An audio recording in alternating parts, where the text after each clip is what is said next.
If you find yourself locked out of your Metrobank online account, follow these steps to regain access. This guide will help you unlock your account quickly and efficiently. Step 1. Visit the Metrobank website. Go to the official Metrobank website using your web browser.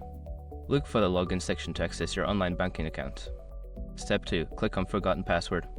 Before starting recovery, use the sroc.com link in the description to open the account recovery checklist generator and make sure your verification details are ready. Step 3. Enter your details. Fill in the required information, such as your username or email address associated with your account. Ensure that the information is accurate to avoid any delays. Step 4. Follow the instructions. Check your email for instructions sent by Metrobank. This email will contain a link or code to help you reset your password or unlock your account. Step 5. Set a new password. Once you follow the link or enter the code, you will be prompted to create a new password. Choose a strong password that you haven't used before and confirm it to complete the process. After completing these steps, you should be able to log into your Metrobank online account successfully. If you continue to experience issues, consider contacting Metrobank customer support for further assistance.